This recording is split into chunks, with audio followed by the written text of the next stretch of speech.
Sup Shredders, my name is Logan aka Spiderhands and welcome to an SP Reviews where today we have ourselves a track from an act named Hicks titled Gills. And if we switch over to here, we have ourselves a track on the screen on YouTube. Now this is not the first time I've reviewed Hicks's music. I've listened to a fair bit of his stuff in the past. This is his latest track though as I understand it. And we're going to listen through it from start till finish. And we're going to hear what we think.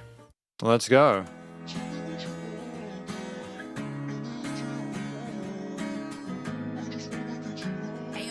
Great use of vocal chops. This one crazy, bro. In the ocean, but I can't swim.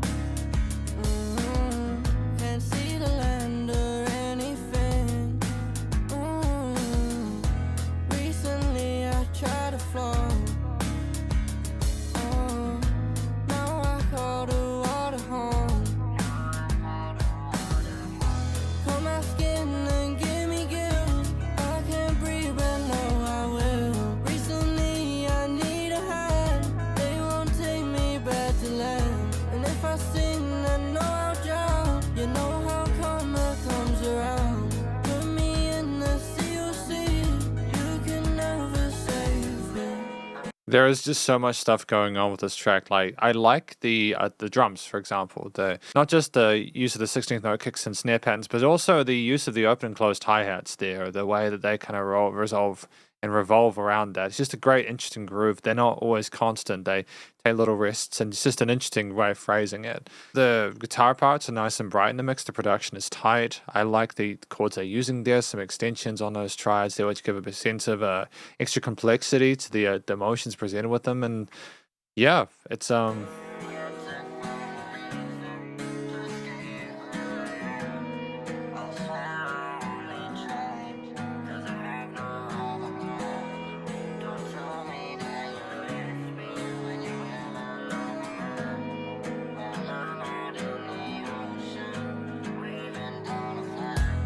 made friends with all the fish.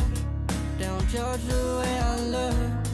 I shaved off all my hair, so you can't judge the bird. They told me that they'll take me. I didn't think they would, but all they did was exile. I did everything I could. I thought I made a friend now. I'm the devil with a hanging low. Recently I tried to float, tried to float, tried to float. Now I call the water home. Pull my skin and give me gills. I can't breathe, but no, I will. Recently I need a hand. They won't take me back to land. And if I sing, I know I'll drown. You know how karma comes around. Put me in the COC. You can never save me.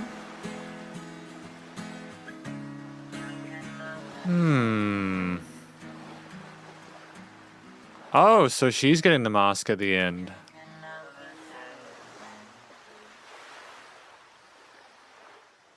Oh, okay. Not sure how to feel about that. That's a little bit that's a little bit confusing. Because I've been following all the lyrics along the way. There's quite a lot going on in the track, so I don't want to interrupt it too much. We'll talk about it more in the conclusion, but I'm pretty happy with it so far.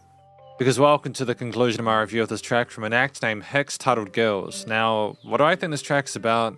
I think initially it's about someone who is just struggling in the ocean. They tried to learn to swim, to maybe go down into the depths to try and find friends there or something like that. They needed gills in order to breathe initially, but when they found it there, they were trying to make friends with the fish down there, and then they realized that they weren't welcome there. And maybe they swam a bit too deep, so they went up and tried to float. And that may or may not have worked either, but they were struggling to do it. Like they were just trying to find different ways to exist, I suppose. And part of it was because the person that they liked was with another man, so they were struggling with that.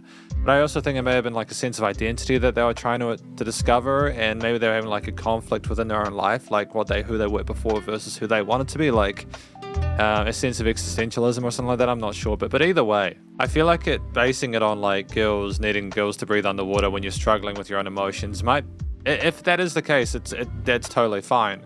It's just I feel there's a bit more nuance to that in regards to the story, but I still think nonetheless it's an interesting story, and I'm glad that I heard it. You know, Hicks is a good lyric writer. I appreciate the effort we put into telling a tale here, and I think that his vocals as well, there were some interesting vocal melodies.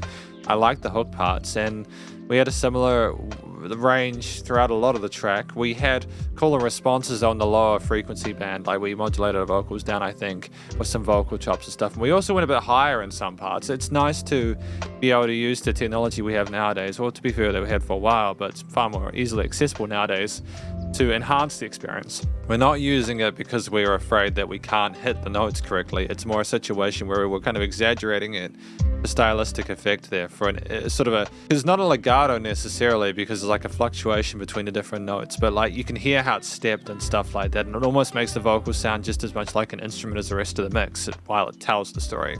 So I think there's a nice balance there between trying to be a singer and trying to be part of the arrangement as well. And I think that the repetition of those hook lines shows that we understand music, like the basics of fundamentals of music, you know, writing and songwriting. It's good to know that we have to cement an anchor or something in the listener's head for them to come back to, but there was enough range with the other vocal parts there to kind of allow that not to become stale. The main components of this track were bass, drums, and guitar, I think. We also had some banjo in there. I was just double checking because I could have sworn there was some banjo in the second half of either the verse or the chorus there. Now, I think that going between these verses and choruses there with a bit of instrumental parts occasionally without that on top was enough. This is a 2-minute 37 track. There's very little filler in this. There's no filler in this track, you know.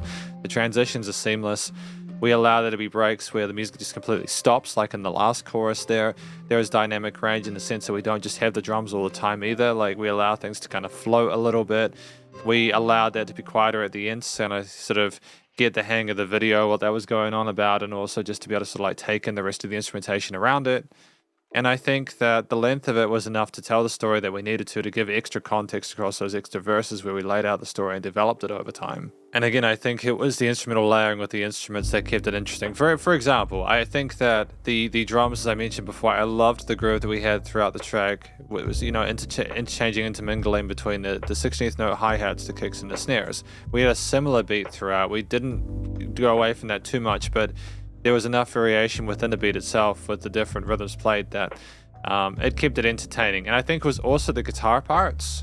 You know, the guitar parts were tremendous as well. We had these really beautiful clear strums. The production was tight, but it's also the choice of chords, having the low and high ends represented really neatly there, where it filled up the stereo field without us necessarily needing to have stuff in that higher end. Granted, we did have the picked sort of banjo-ish. I think there might have been a banjo or something like that, like on top there to kind of accent the higher end of the frequency spectrum there, have some higher octave notes there that harmonized well with the existing guitar motifs and also didn't interfere too much with the focal point of the vocals.